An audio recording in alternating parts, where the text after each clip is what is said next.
Hello everybody. आज का हमारा टॉपिक है भारतीय संविधान के स्रोत, resources of the Indian constitution. पिछले वीडियो में हमने देखा कि भारत के संविधान का विकास, भारत के संविधान का निर्माण कैसे हुआ। तो इसमें हम ये कहीं ना कहीं कोरिलेट करती है भारत के संविधान के साथ, भारत के संविधान के निर्माण के साथ। क्योंकि अब देखो ना, हम इसमें सबसे पहले ना एक एग्जांपल के थ्रू आपको मैं बताता हूं कि हम इस वीडियो के माध्यम से क्या स्टडी करेंगे।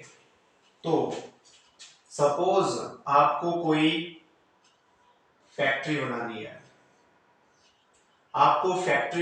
है, आपको पता है फैक्ट्री को बनाने के लिए क्या क्या लगेगा। इसको बनाने के लिए सीमेंट लगेगा, रेत, बजरी, सरिया लगेगा। ये तो हो गया बिल्डिंग बनाने के लिए लगेगा। दूसरी बात, इसमें हमें कुछ मशीनें भी चाहिए, बहुत सी मशीनें चाहिए। तो ऐसे में कुछ चीजें हमें यहीं पर अवेलेबल हो जाएगी और कुछ चीजें हमें बाहर के देशों से, बाहर की स्टेट से हमें लानी पड़ेगी। तो जैसे सीमेंट बजरी हमें यही मिल गया और तो हमने मशीनें हमने बाहर से लाई, फैक्ट्री अब जाके बन गई।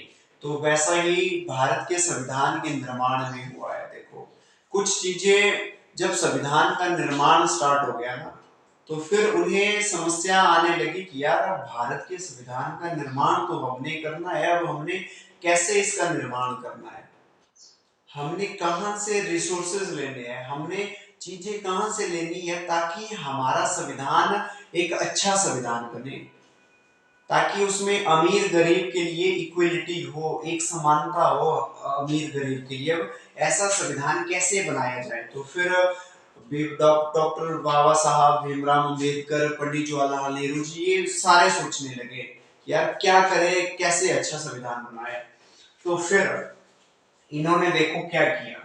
जैसा मैंने यहाँ बोला, कुछ चीजें यहीं से प्राप्त की और कुछ चीजें बाहर से प्राप्त की। तो वैसा ही भारत का संविधान भी दो चीजों से बना है, एक इंटरनली और एक एक्सटर्नली। तो इंटरनली में आपको पता है जो आंतरिक स्रोत है, आंतरिक रिसोर्सेज है, जो भारत के अंदर से लिए गए हैं। परंतु एक्सटर्नली में हमने अब दूसरे देशों के संविधान को हमने देखा, हमने ऑस्ट्रेलिया के संविधान को देखा, हमने यूएसए के, हमने अमेरिका के कॉन्स्टिट्यूशन संविधान को देखा। हमने देखा ओ तेरी, अच्छा यहाँ पर ये चीजें लिखी गई है। तो हमने कुछ चीजें हमने बाहर के देशों के संविधान से अपने संविधान में ले ली। हमने बोला उनको, यार भाई हमें भी बता दो थोड़ा क्या क्या चीजें आपने अपने संविधान में की है। तो उस तरह से हम भी अपना संविधान का निर्माण करेंगे। तो वही चीजें हम पूरे संविधान में देखेंगे। निर्माण जो इसके रिसोर्सेज में आपको पता है, यहाँ लिख दिए मैंने सारे के सारे देश, जितने 9 देश है, इनसे हमने कुछ चीजें हमने यहाँ से ली।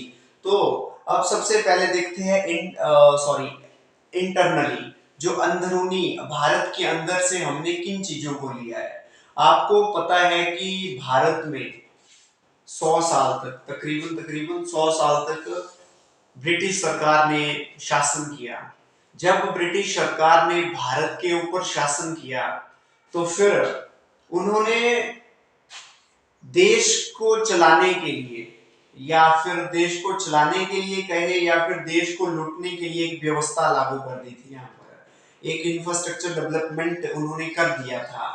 उन्होंने न्यायपालिका का यहाँ पर पुनरावलोकन कर दिया था। उन्होंने डिस्ट्रिक्ट, जितने भी न्यायपालिका में डिस्ट्रिक्ट कोर्ट, सुप्रीम कोर्ट, आपका हाई कोर्ट वगैरह सारे आते हैं, उन्होंने संसद का निर्माण यहाँ पर कर लिया ताकि किस तरह से वोटिंग के जरिए हम नेता इत्यादि को चुनेंगे। इस चीज का भी उन्होंने कर लिया था, उन्होंने कर लिए। उन्होंने कहने का मतलब है कि 50% देश का स्ट्रक्चर उन्होंने तैयार कर लिया था, 50%।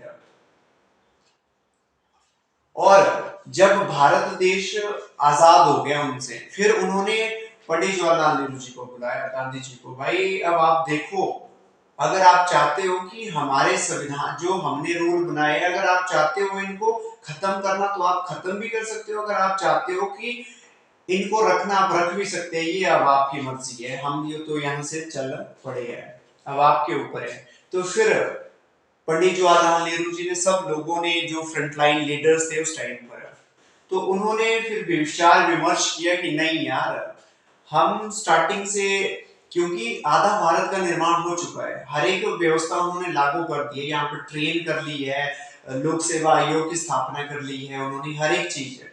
तो हम इन चीजों को खत्म नहीं करेंगे, हम जो नया राज्य हम बनाएंगे, जो हम नया संविधान बनाएंगे, उसमें हम इन चीजों को कुछ परसेंट हम इनमें इन्हीं को रख देंगे, ताकि हमें ज्यादा कठिनाई ना हो, हमें आगे का काम करने में थोड़ी सहायता मिले।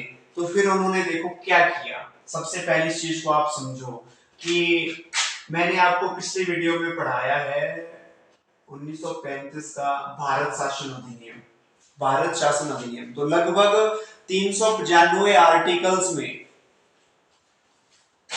250 आर्टिकल यही से लिए है। ये है सॉरी, जो आपका आंतरिक रूप से 250 आर्टिकल इन्होंने 395 में 250 आर्टिकल यही से लिए है इन्होंने। अब देखो ना कितनी आसानी हो गई इनके लिए। अब 250 तो इन्होंने यही से ले लिए, बच गए अब आपके 150 आर्टिकल। 150 आर्टिकल इन्होंने इन देशों से ले लिए, तो संविधान का निर्माण इजीली बन गया।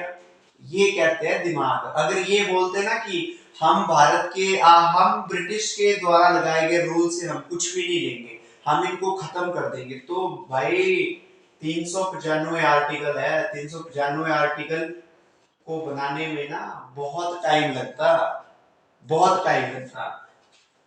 तो इसलिए इन्होंने 250 तो यहीं से उठा लिए, रख लिए, हाँ जी संविधान में लिख लिया, अपना थोड़ा उनमें डेवलपमेंट कर लिया ढंग से, तो बस हो गया जी। ये उन्होंने यहीं से ले लिए। फिर अब बात करते हैं हम ब्रिटिश सरकार के द्वारा, जो भारत सरकार के द्वारा जो संविधान बनाया गया है, उसके द्वारा जो अन्य आर्टिकल्स लिए गए हैं वे इन देशों से लिए गए हैं।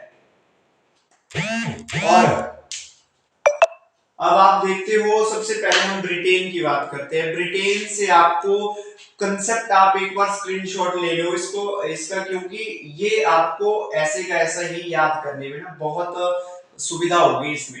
तो सबसे पहले ब्रिटेन की बात करते हैं। ब्रिटेन से हमने संसद, नागरिकता और मंत्री परिषद ले लिया कि ब्रिटेन से हमने संसद, संसद की जो भी बात हो, चाहे वो लोकसभा हो, राज्यसभा हो, हमने ब्रिटेन से ही लिए। नागरिकता की बात करें, भारत में आपको पता है एकल नागरिकता है, हिमाचल के हम निवासी है और भारत के हम नागरिक है, हम कहीं पर भी जाके रह सकते हैं। तो ये हमने ब्रिटेन के संविधान से लिया है। और एक मंत्री परिषद आप वर्तमान में देखते हो, चाहे वो सेंटर के कैबिनेट मिनिस्टर्स की बात हो या फिर स्टेट के मंत्री परिषद की बात हो, हमने वे ब्रिटेन से ही लिया है। दूसरा आता है यूएसए से। जो यूएसए से हमने फंडामेंटल राइट्स लिए हैं, मूल कर्तव्य, मूल कर्तव्य की वही हमारे अधिकारों का शोषण ना हो, इसके लिए हमने मूल कर्तव्य। पेपर में आपको ऐसा ही आएगा कि हमने मूल अधिकार हमने कहां से लिए, किस देश के संविधान से लिए, तो डायरेक्ट टिक लगा देना है यूएसए के ऊपर। फिर हमने दूसरा महाभियोग, महाभियोग इम्पीचमेंट। अभी मैं इनको आपको सिर्फ आपको बस ये चीजें याद रखनी है, बाद में हम एक एक को देखेंगे कि भाई इम्पीचमेंट क्या होता है, फंडामेंटल राइट्स क्या है, ये सारा आर्टिकल में हम A to Z कंप्लीट करेंगे। तो फिर महाभियोग, महाभियोग का मतलब है कि भारत का जो उच्च पदाधिकारी होता है वे राष्ट्रपति होता है। तो राष्ट्रपति को भी उस पद से हटाया जा सकता है, उसको महाभियोग के जरिए हटाया जा सकता है। महाभियोग यूएसए से लिया गया है। फिर तीसरा जुडिशियल रिव्यू, की जो न्यायपालिका, जो आपके कोर्ट होते हैं, वे अपने लिए गए फैसले में परिवर्तन कर सकते हैं। ये आ गया। फिर कनाडा से लिया है relation between the state and centre.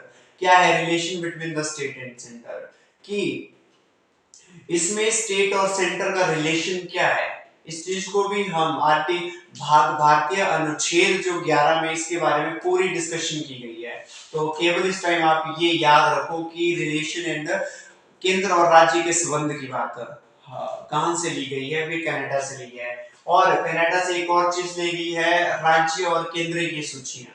राज्य और केंद्र की अलग अलग सूची होती है। कुछ विषय ऐसे होते हैं जिनके ऊपर केवल राज्य को ही कानून बनाने का अधिकार होता है, कुछ ऐसे विषय होते हैं जिनके ऊपर केवल केंद्र को बनाने का अधिकार होता है, केंद्र को नियम बनाने का अधिकार होता है। तो ये हमने कनाडा से लिया है। फिर हम बात करते हैं आयरलैंड से, हमने डीपीएसपी लिया है। डीपीएसपी का मतलब है कि ये भाग 4 है अनुच्छेद का। तो direct principle of state policies, ये भी हम अच्छे से आगे जाके डिस्कशन, बस आप अभी मोटा मोटा याद रख लो कि भाई क्या क्या चीजें हमने किन किन देशों से हमने ली है। डीपीएसपी हो गया, 12 सदस्य आपको पता है, जो पॉलिटी के स्टूडेंट ऑलरेडी हो गए उनको पता होगा कि जो राज्यसभा में 12 सदस्य राष्ट्रपति के द्वारा मनोनीत किए जाते हैं। तो उन 12 सदस्यों की मनोनीति कहां से ली गई है, वे आयरलैंड के संविधान से लिया गया है। जब संविधान बनाने लगे तो उस टाइम इन्होंने बोला कि भाई यहाँ से ले लो कुछ चीजें, वहां से ले लो कुछ चीजें, ताकि हमारा संविधान अच्छा बने, ताकि हमारे संविधान में दूसरे देशों की तुलना से बेहतरीन प्रावधान उपलब्ध हो। और उसके बाद आपका फ्रांस आ गया। अब देखो फ्रांस में जब क्रांति हुई तो वहां पर 3 चीजों का प्रचार सबसे ज्यादा हुआ, समानता, स्वतंत्रता और संघवाद। तो अब इन 3 चीजों को हमने फ्रांस से ले लिया कि भाई भविष्य में क्या पता भारत में भी किसी तरह का क्रांतिकारी माहौल बन जाए, तो ऐसे में इन चीजों से भारत में कहीं ना कहीं उस चीज को शांत किया जा सकता है, उस क्रांति को शांत किया जा सकता है। तो दूसरी चीज ले ली गई इसमें कि भारत के जो राष्ट्रपति जो सर्वोच्च पद होता है उसका पद कभी भी वंशानुगत नहीं होगा। लिखा है मैंने यहाँ पर वंशानुगत नहीं। वंशानुगत का कहने का मतलब है कि जो भारत का राष्ट्रपति होगा, अगला जो राष्ट्रपति होगा वे उसका पुत्र नहीं होगा, वो निर्वाचन के द्वारा होगा। जैसे ब्रिटेन की महारानी का देखते हैं कि वहां पर ब्रिटेन की रानी का पुत्र या पुत्री अगली महाराज या फिर महारानी होता है, उसका पुत्र उसके बाद रानी होगी। वहां अन्य को किसी को मौका दिया जाता है, परंतु भारत में इस तरह की व्यवस्था नहीं है। कोई भी भारत का राष्ट्रपति बन सकता है अगर वे एलिजिबल है तो। फिर अमेरिका से संवर्ती सूची, आपको पता है सूचियां 3 तरह की होती है, एक केंद्र सूची, राज्य सूची, संवर्ती सूची। तो संवर्ती सूची हमने अमेरिका से ली है। संवर्ती सूची का मतलब है कि थोड़ा सा बता देता हूं आपको कि यहाँ पर कानून बनाने का अधिकार सेंटर और स्टेट दोनों को होता है।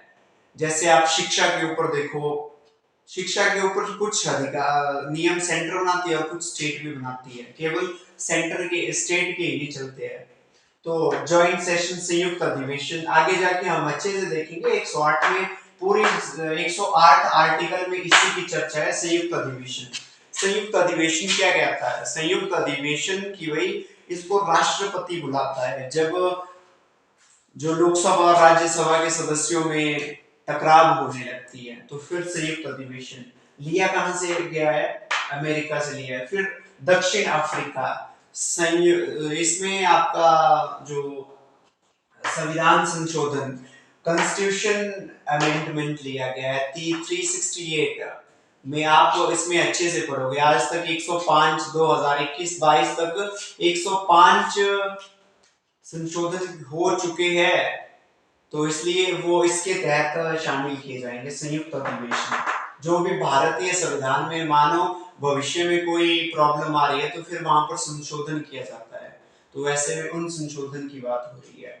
फिर जर्मनी से हमने हिटलर से याद रखना है अपने इमरजेंसी प्रोविजन, आपातकाल। आपातकाल का मतलब है, आगे जाके हम भाग 18 में देखेंगे इसको, पूरा है वहां पर बताया हुआ कौन कौन से है आपात, राष्ट्रपति आपात, राज्य आपात और वित्तीय आपात, सारा कुछ हम देखेंगे वहां पर। केवल इस टाइम आप ये याद रखो कि जर्मनी से लिया गया है राष्ट्रपति इमरजेंसी प्रोविजन। तो फिर लास्ट रूल्स, फंडामेंटल ड्यूटीज। देखो जब हमारे संविधान ने हमें कुछ फंडामेंटल राइट्स दिए है, हमारे अधिकारों के अगर हमारे साथ कोई शोषण कर रहा है तो हमें अधिकार है कि हम हाई कोर्ट सुप्रीम कोर्ट में जाके अपने अधिकारों को बचा सके। तो ऐसे में ये बाद में जोड़ा गया है ये क्योंकि अब हमारी हर एक व्यक्ति की कुछ ड्यूटीज भी है संविधान के प्रति कि भाई हमें ये काम नहीं करने हैं। हमें अगर हम देशद्रोह में काम कर रहे हैं ना, तो ये कहाँ की एक देशभक्ति की बात हुई। तो इसलिए हमारी ड्यूटीज की बात की गई है, भाग 4 के क में इसको हम अच्छे से स्टडी करेंगे। तो ये आपकी पूरी की पूरी पॉलिटी का रिसोर्सेज। आपको बस इस टाइम ये याद रखना है कि ब्रिटेन से हमने क्या लिखा, यूएसए से क्या लिया, केवल इन चीजों के ऊपर ही आपने फोकस करना है। और आगे चल के जब हम आर्टिकल स्टडी करेंगे तो फिर यहाँ उनको इन सभी को अच्छे से डिस्कस करेंगे क्या होता है, हर एक इनकी जड़ तक हम जाएंगे। So thank you so much.